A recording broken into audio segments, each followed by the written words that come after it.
Issey Miyake is an anomaly in the world of design and of men. The Japanese fashion designer not only shifted social perceptions on clothing, he pioneered the technology that made this shift possible, and did so without foregoing the heritage of the craft. A survivor, inventor, philosopher, and anthropologist who seeks to question the nature of a universal public as it navigates the modern world, who more importantly would have us questioning it too. He's an artist, he's a real artist. He uses fashion as his media, as his vehicle to communicate his feelings, but I don't consider him a fashion designer at all. Issey Miyake, originally named Miyake Katsumaru, was born on April 22nd, 1938 in Hiroshima, Japan. He rarely discusses his childhood, and for good reason.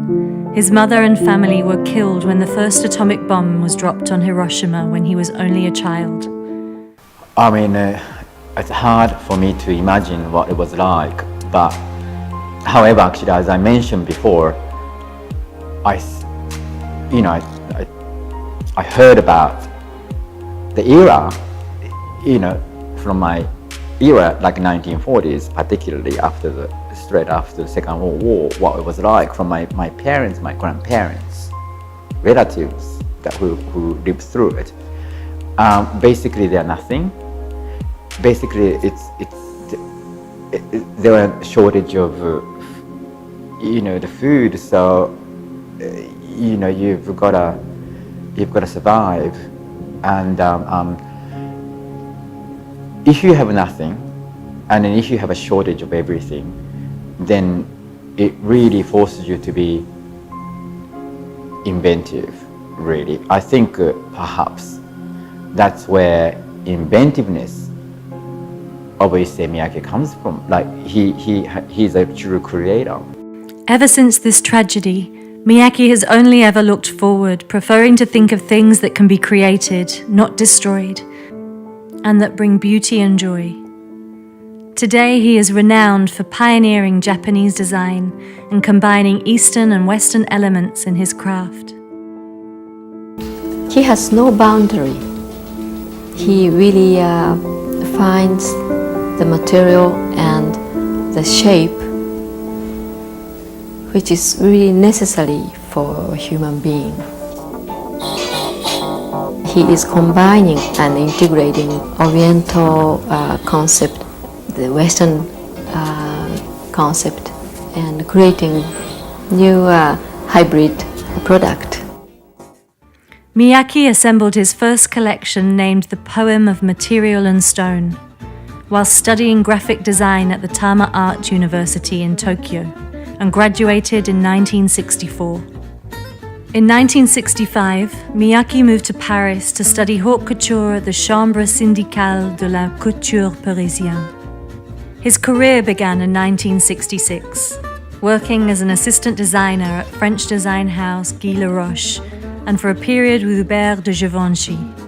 During his tenancy in Paris, he also witnessed the 1968 Paris riots. France, May 1968. A nation of strikes, of violence. A country paralyzed across its length and breadth. The simmering of unrest amongst its student population rapidly boiled, then boiled over. Citizens from every walk of life, from every class, became involved. Unrest, which had lurked beneath the surface, spilled into the open. France had been brought to its knees by a disenchanted majority who wanted more money, better working conditions, and a shake-up in the social system. Which sparked his interest in creating clothing for a universal public.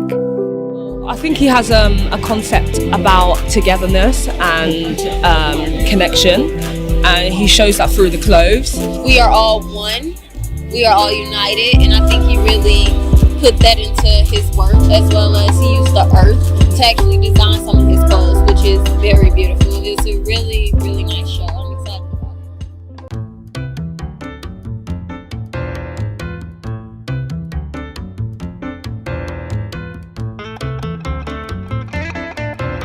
In 1969, Miyake left Paris for New York and worked as a designer for the meticulous American fashion designer Jeffrey Bean. Whilst in New York, Miyake also refined his ideas about clothing and the function of fashion.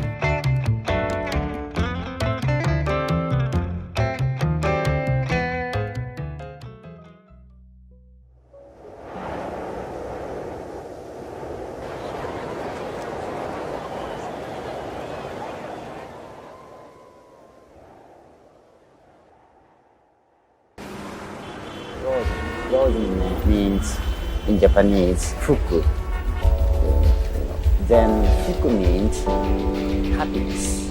And probably I'm trying to make fuku and happiness for people and for myself too.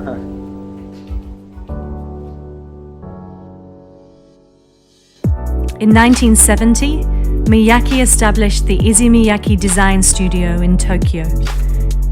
Miyake empowered his team to be more like collaborators, becoming part of the creative process. One artist amongst his studio, Makiko Mingawa, created a Japanese tattoo of rock icons Jimi Hendrix and Janis Joplin. The dress became an icon in and of itself and is now archived at the Kyoto Costume Institute. 3 years later, he would debut in Paris, and from therein, Miyake showcased collections there twice a year and rapidly became a designer whose shows fashionistas couldn't afford to miss. Since the very beginning, Miyake's artistic process has centered on his trademark concept, one-piece cloth, exploring the connection between the body, the cloth used to cover it, and the space and room that is created between the two. It was a pioneering act in tradecraft, which involved cutting garments from a single tube of fabric.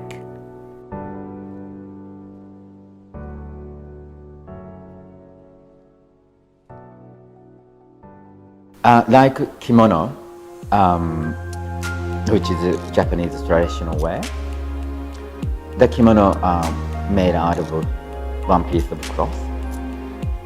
And I think the concept of one piece of cloth is truly traditional, but the shape he created was modern, something that never came from like 19th, 18th century or prior. So he invented actually the shape we never seen before, but I think concept derived from actually traditional Japanese wear.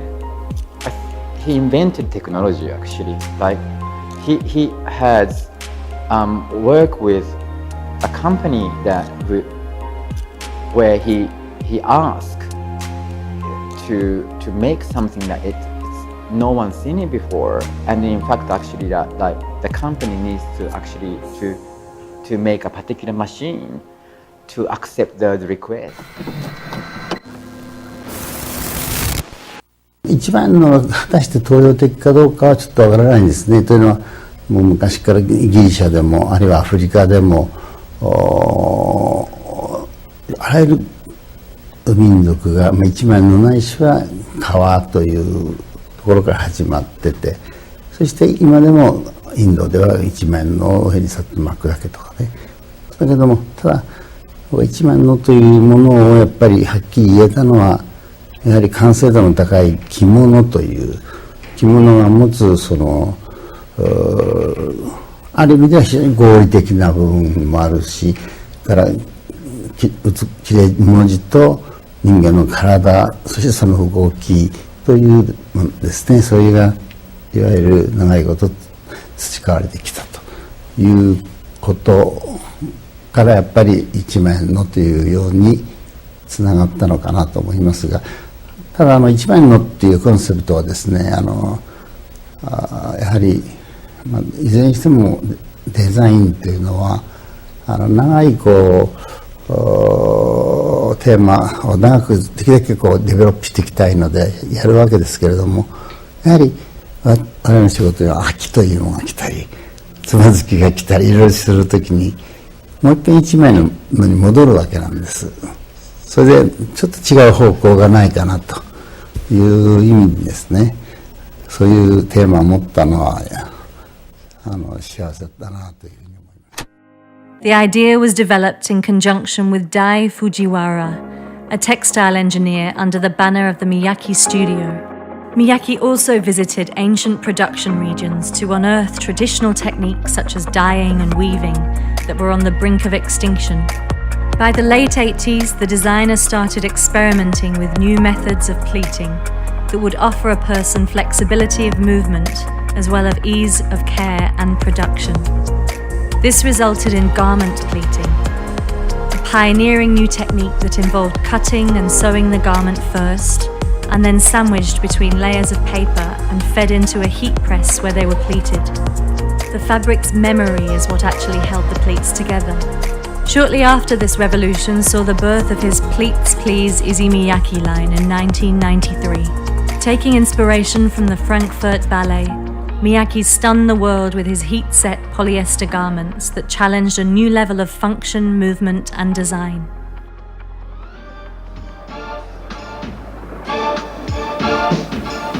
A design dialogue between fabric and form found its natural expression in dance. You see, design which is worn by the human body moves, which creates something in itself. But our search is to actually make fabrics and shapes that transform, creating a beautiful world of movement. I guess Issey was told about me. Yeah, I mean, I knew who Issey was long before that. Yeah. But he came then to a performance in Frankfurt one night and just showed up backstage. And we we talked, and then eventually he would come to Frankfurt every now and then and come with all sorts of clothes from his collections in garbage bags. And we go up to the hotel room and with some of the dancers, and we would just try things on. Issey Miyake is such a master. I mean, when I see his creation, say for example, the way he pleats garment, it's beyond what you imagine, like what one could actually design. I dare compare myself to someone like Issey Miyake. Miyake, who had been a keen sportsman, had always had a fascination with functionality and utility, which has bled through to his design process. In 1992, he applied his authority of movement to the official uniform he designed for the Lithuanian Olympic team in Barcelona. In the same year, Miyake launched its famous perfume, L'Or de Issey, which quickly became a commercial hit.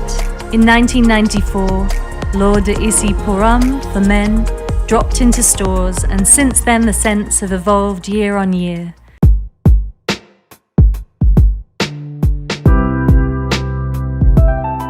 L'Or d'Issey's Pure Nectar de Parfum will mark the latest offering from the house, which continues to produce the highly coveted fragrances with the Beauté Prestige group of Shiseido, whom incidentally has successful ties to a number of notable designer perfumes. The sensory element the fragrances add to Miyake's design field play a strong component in the longevity and success of the house.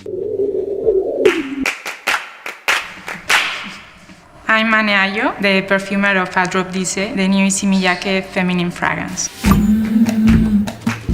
Surprise, nature, and imagination. The word drop was very key, with the main idea of revealing what is invisible to the naked eye. Round, of course. Like the bottle, I created a round structure enveloping fragrance with a very Miyake-like texture.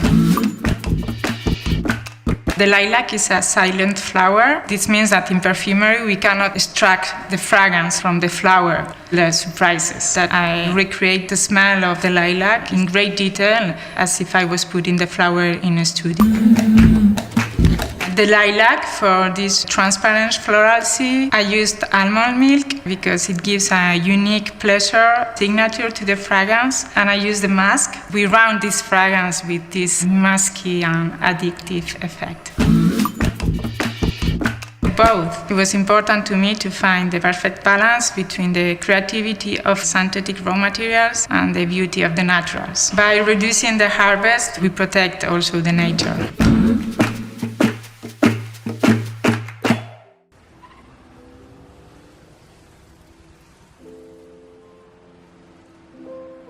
In 1998, the Cartier Foundation dedicated an exhibition to Issey Miyake in Paris, touting him as the most fascinating designer of our time. Miyake assisted the exhibit, entitling it Making Things. The simple act of sharing his process was considered a groundbreaking curatorial move. True to his form, the artist shared the light with his collaborators, highlighting his work on Pleats Please with artist Yasumasa Moriumura,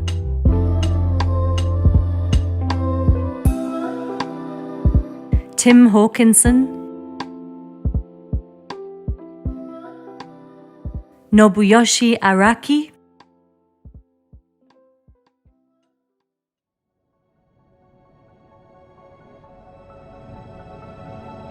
and Kai Guo Kwang.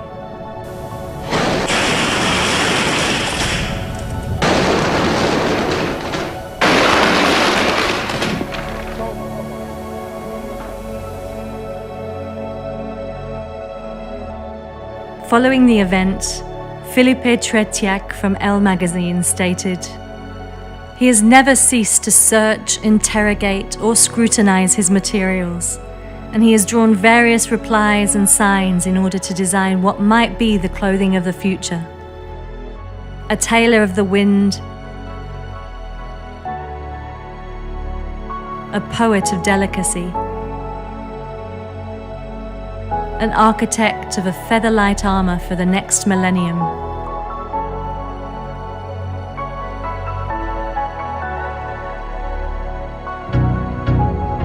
Miyake, year after year, is becoming the master and the guru of the most fluid modernity.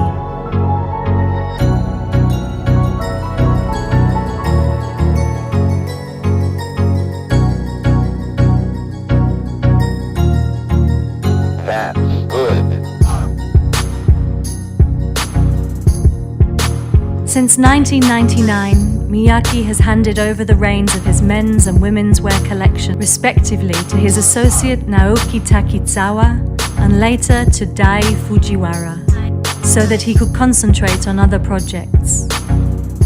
Yoshiyuki Miyami would come on board in 2011 to take over the women's wear line. That being said, Miyake continues to oversee the overall direction of all design studio brands under the Miyake banner. Due to the fact that Miyake had long engaged his prodigies as equals in the creation, the succession was a smooth one. For spring 1999, Miyake's Epoch line further explored his earlier work with one-piece cloth. Following its release, the famed Japanese artist Yayoi Kusama added her signature polka dots to the designs at an event held by the Cartier Foundation in 2000. In 2006, the collection became a permanent fixture at the Museum of Modern Art.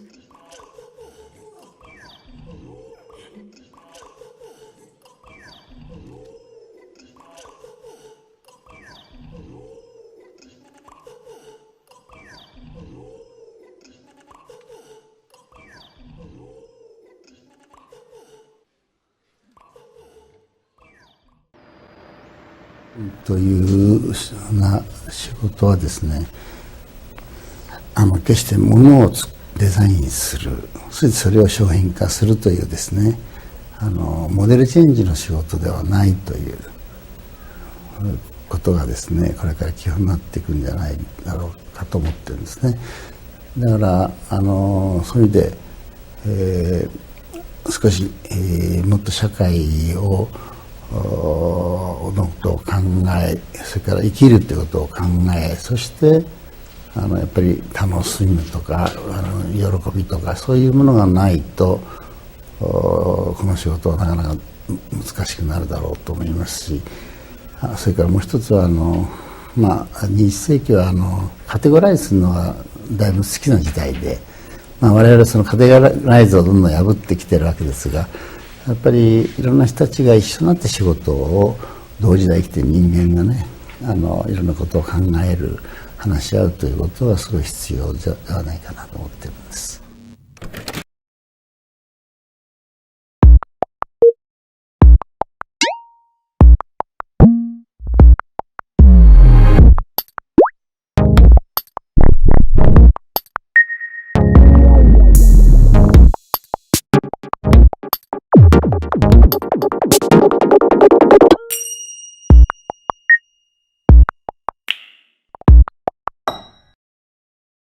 Miyake's 46 years as a designer were celebrated in Tokyo's National Art Center. The Miyake Issey exhibition, the work of Issey Miyake, was presented along with a publication from Taschen, chronicling the genius and the contribution of the then 77-year-old. Rather than contemplating his legacy, Miyake used the event to discuss his latest fascination into the culture of paper, ever looking forward, ever dedicated to his research, making him ultimately ahead of his time. Issey Miyake is absolutely timeless. There's nothing can compare to it. It's feminine and it's handmade and the aesthetic is organic, and I think that's something that is really important and relevant right now in fashion.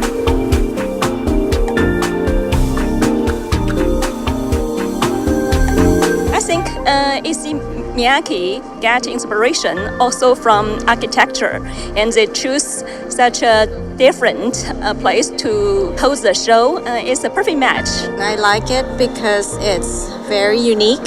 It's a joy of life. It's easy care, it's like flexible, it's practical. I'm expecting two words, dag. It's new material and it's made of something that adapts to your body. I think this kind of path that the designer and the house and the new designer has settled down since decades, it's still relevant and good to wear. For Resort 19, Yoshiyuki Miyame continues to deal in the house's signature use of high-tech fabrics, contrasted with themes of nature. Whilst the Spring-Summer 19 showcase included a new fabrication, a urethane mesh known playfully as Dodo, which rooted in the tradition of the brand allows the wearer to bend and mold the garments at will. The collection came just before the November announcement of a new president to preside over the Issey Miyake brand. The internal promotion went to Takahiko Issey, a fashion veteran who has served 20 years with the label and headed up its production. Issey will be guided by former president Masakatsu Nagatani, who will stay on as an advisor. It is said that current internal shifts could mark a new direction for the house while still remaining true to its core concepts: functionality, comfort, and technique. As for Miyake, now in his 80th year, this renegade of fashion continues to surprise us. In presenting his latest Dodo collection, Miyake remarked, "The history of mankind has been made by hands." Certainly this is true for Miyake.